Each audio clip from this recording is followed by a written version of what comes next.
Hormeli do'stlar, biz bugun biznes haqida gaplashamiz. Ko'pchilik odam o'zini zo'r biznesga ega bo'ldim, nimadirga erishdim deb chiqishadi. Men bugun xatolarim bo'yicha gaplashib o'tib ketamiz. Biznesda qanaqa xato qilib qo'ydim va qanaqa bu xatodan chiqib ketganligim uchun, chunki ko'p tadbirkorlarga, ko'p endi boshlayotgan biznesmen yoki investorlarga juda ham qiziq bo'ladi bu tema. Sababi siz ham bu joylarga tushib qolmasligingiz uchun sizlar uchun video yozilyapti. Gap nima haqida ketadi? Amerikada biznes ochganligim bo'yicha ketadi. Ko'pchilik odam o'zbeklarda mana shunaqa bo'ladi, green card yutib Amerikaga ketsam, Amerikada biznes qilsam, mechta bo'ladi-yu, xohlashni, imini Amerikada millioner bo'lib ketish. Imini orqa tarafini ko'rsatib ketaman sizlarga Amerikada biznes bo'yicha. Amerikada 2021-yil oxirlarida biznes ochganman. U biznesimning oti XX Storm, bir xillar bilishi mumkin, bir xillar bilmasligi mumkin. Bu logistika kompaniyasi. Logistika imini tushuntirib bersam, transportni agentство furalar o'sha A tochkadan B tochkaga yukka olib borib berishadi va o'shanaqa foyda qilamiz. Bu biznes ochganligimdan keyin $260 ming yeb qo'yganman. Bu istoriyani ham sizga aytib o'tib ketaman. Biznes ochishdan oldin boshqa ishlar bilan shug'ullanib borganman. Finansistman, o'zi ko'proq SCCA memberman, почти SCCA memberman, 9 ta paperni olganman va finansni ko'proq yaxshilab tushunaman. Bu degani finansistman, imini moliyaviy savodxonlik bo'ladimi, moliya bo'yicha kompaniyaning otchotlari va hammasini bittalab qila olaman Amerikaga bog'langan ingliz tilida. Xo'p, biznes ochishimdan oldin o'zi bitta investorim bo'lardi va tanishim bo'lardi. U akam bilan birgalikda ko'p ishlar qilib ko'rganmiz. Va oxiri ajralib ketgan edik. Ajralganligimizdan keyin u akam logistika biznesi boshlab qoldilar va menga qiziq bo'lib qoldi. Bu biznesda nolman, bilmayman. O'z boshimchalik qilib akamga aytdim, "Aka, men qiziqyapman biznesingizga. Keling shu biznesingizda men bitta ishlab ko'raman" dedim. Kirdim, tipa dispetcher bo'lib o'tirdim. Ingliz tilini bilaman, nima problema bor. Driverlar bilan gaplashib, nima bo'lyapti, nima ketyapti, yuklab olib berdim. 2 hafta o'tirdim. 2 hafta o'tirganligimdan bo'ldi, motivatsiya yig'dim. Bo'ldi, men ham ochib olganman, endi men ham ochib o'raman. Va qanaqa qilib yo'l boshlandi. Oxirigacha ko'ring bu videoni, sizga ham qiziq bo'lishi mumkin va обязательно like qo'yish sizdan chiqmasin. O'zi yig'ib qo'ygan pullarim bor edi, qanaqadir miqdorda, $15 ming atrofida pulim bor edi va o'sha $15 ming logistika kompaniya ochishga pul kiritdim. Qanaqa ochdim? O'z O'zbekistonda o'tirib ochib bo'lmaydi, o'zingizlar bilasizlar. Amerikadan owner topamiz. O'sha Amerikada yashaydigan tanishi. Og'aynimni adasi o'sha yerda yashaydi. Og'aynimni, короче, qiynaladim. O'rtoq, короче, biznes ochamiz. Men investitsiya qilaman. Bu yerda yurg'izamiz, короче. Adin nomiga ochamiz, biznes yuradi, xudo xolasa zo'rana qilib ketamiz. Bir baloq ko'ndirdim, davay ochdik. Menda minus tomon nima bo'ldi? Problema. Kompaniya mening nomimda emas. Og'aynimni adasining nomida. Va men bu yerda investor bo'lib kiryapman va ozgina problemalar boshlandi boshida. Undan keyin chiqib ketganligimizdan keyin biznes yurishni boshladi.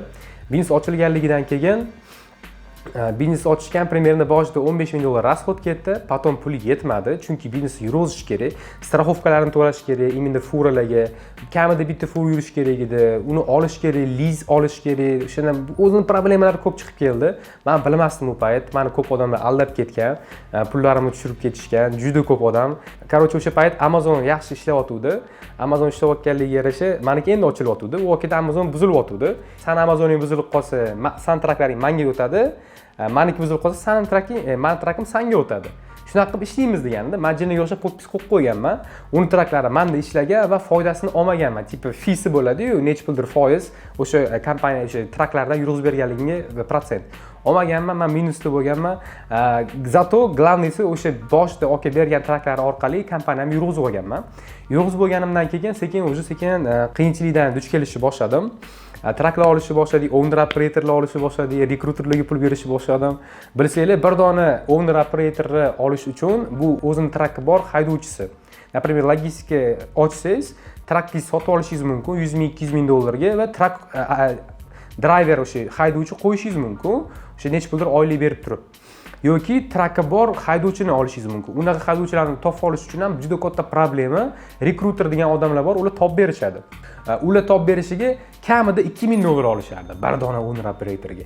Endi o'ylang, u owner operator olib keldingiz, bir oy ishlab ketib qolsa $2 ming kuydingiz degani-da. Juda ko'p problema bo'lgan. Undan keyin liz boshqa narsa, kompaniya ochildi, hamma yoq zo'r ketdi. Undan keyin biz liniyalarga o'tdik. Amazonda liniyalar bor, yuklarni tayyor qilib beradi sizga. Shu narsalarni aniq qilib berdi, akalarimdan olib berdik, tanish bilish. Zo'r mash payt bildimki, tanish bilishingiz juda ko'p ish hal qilib beradi.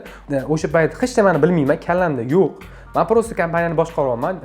Servislar berib qo'yganman. Dispatch servis, LD servis, boshqa servislar ular yurg'izishyapti. Va men bu yerda investor sifatida kompaniyani yurg'izyapman. Nima ketyapti, qanaqa ketyapti? O'zimda ham xato bo'ldi kompaniya yopilishiga.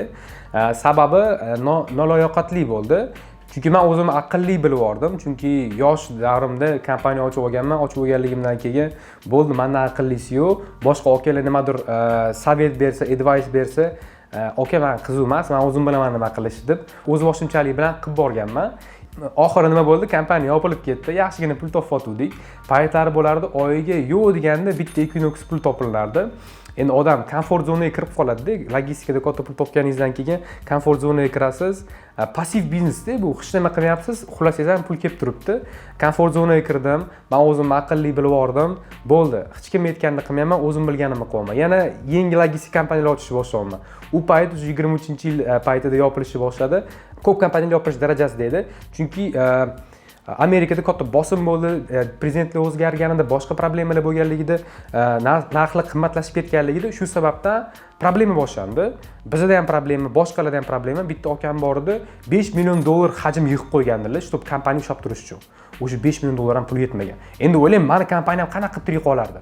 Kompaniyam oxir yopilib ketdi. Yopilganligidan keyin boshqa variant yo'q. Men bankrotdaman, depressiyadaman, qanaqa bu yo'ldan chiqib ketishni bilmayapman va o'sha paytda yaxshi ham finansi bilaman. Bilimim o'sha yerda kuch berib qoldi. Boshida logistika zo'r ketgan edi. Boshida prям 100, 200 ming, 300 ming endi yaxshigina summa yig'ib qo'ygan edim. Nechidir oylani yig'sa, o'zi konkretni bilmayman necha pul imini topganligimni. Chunki har oy har xil pul kelardi va men pullarni sanamasdim. Chunki qancha ko'p pul kelishni boshlagandan keyin sanashni yomon ko'rib qolar ekansiz. Bilmayman nimaga. Va katta pul darajasida yig'ib olganligimdan keyin ishonasizmi, 1 yil o'sha yaxshi pul yig'ilgan pulni 2-3 oy ichida yo'q bo'lib ketdi. Sababi problemalar boshlandi, окружение juda ham katta ta'sir qilar ekan. Siz o'zingiz zo'rman deb bilib bo'lganingizdan keyin noto'g'ri окружениеңizda odamlar paydo bo'lishni boshlaydi.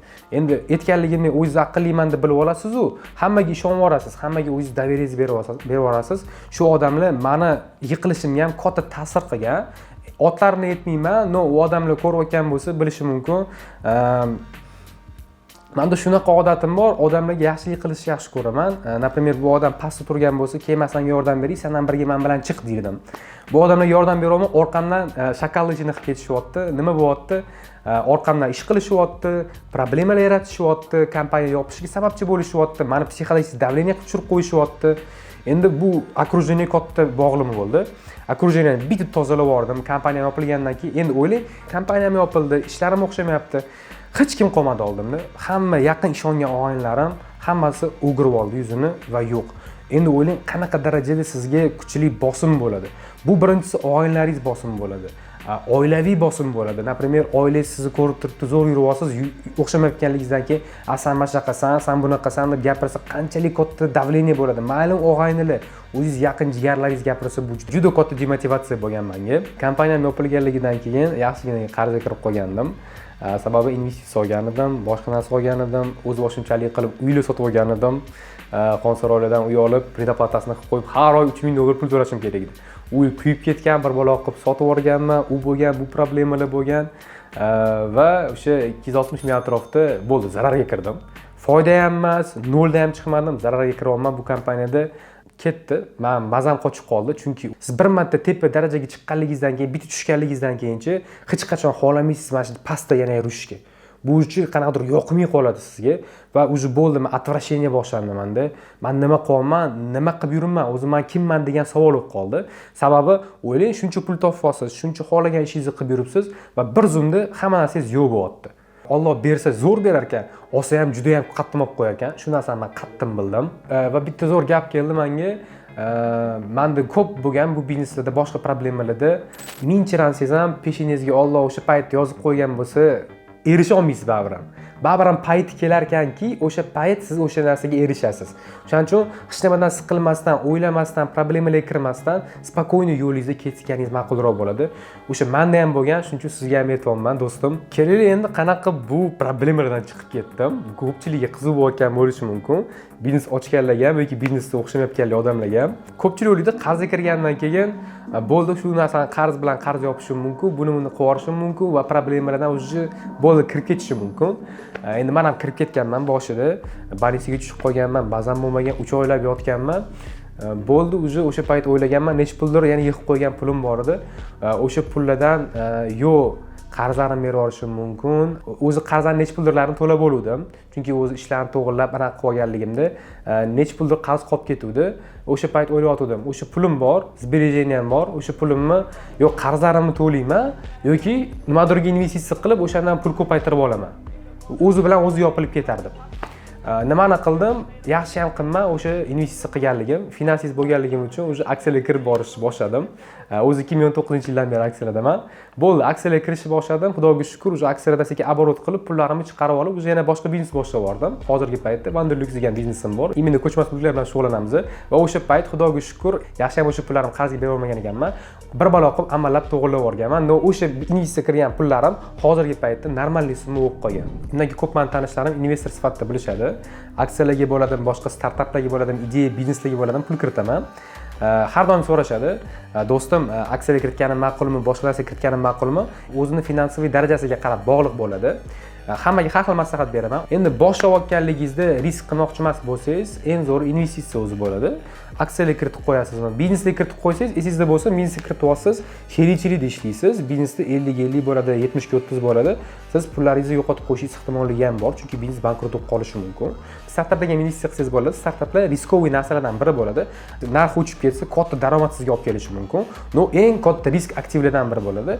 Undan keyin aytganligimdek, qimmatbaho qog'ozlari, kompaniyalarni, например, Facebook bo'ladimi, Apple bo'ladimi, boshqa bo'ladimi, o'shani analiz qilib sotib olish. Eng osoni boshi og'riq bo'lmaganligi shu narsa bo'lib kelgan menga, chunki bu o'zingizga bog'liq bo'ladi. Qancha pul topishingiz, qancha nima qilishingiz va pullaringiz har doim o'sha yerda turadi. Оборотda bo'lmaydi. Biznesga yoki startapga kiritib qo'ysangiz, оборотga kiritib yuborishadi pullaringizni. Aksiyalarda o'zingizning portfelingizda turadi pullaringiz va sekin ko'paytirib borasiz. Xohlagan payt pullaringizni yechib olishingiz mumkin. Endi shu sababdan tanlov o'zingizga bog'liq. Kimdir biznesda kuchli bo'lishi mumkin, biznes zo'r yurib borishi mumkin.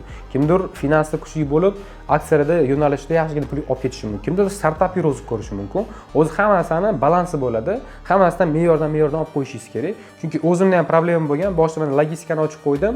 O'sha kelayotgan boshqa proyektlarimdan pullarni logistikaga kiritib borardim. Tushunyapsizmi, qanaqa biznes o'zidan kelayotgan pulni o'ziga kiritish o'rniga boshqa biznesga kirityapman. Eng katta ahmoqgarchilik bo'lgan, shu sababdan men logistikaga yopilgandan keyin boshqa bizneslarim ham yuvib ketgan. Investitsiya bo'yicha o'zi ko'proq gapirdim. Nimaga? Sababi bor. Har bitta erkak kishi moliyaviy savodxonlikni kuchaytirish kerak. Moliyaviy savodxonligingiz bo'lmasa, juda qiynalasiz. Faraz qilamiz, hozirgi paytda siz xohlayotgan darajangizga hali yetmadingiz deb o'ylaysiz. Yetasiz o'sha payt. O'sha payt yetganligingizdan keyin qanaqa o'sha pullarni ishlatishni bilmay qolasiz. O'sha paytdan bilimingizni kuchaytirib kelishingiz kerak bo'ladi. Shu biznes yoki aksiyalarga qiziqayotgan bo'lsangiz, aksiya o'zi nima va qanaqa investitsiya kiritsa bo'ladi desanglar, shu bo'yicha video yozib qo'yganman. Ko'rib o'tkazsanglar bo'ladi tepadagi havolada.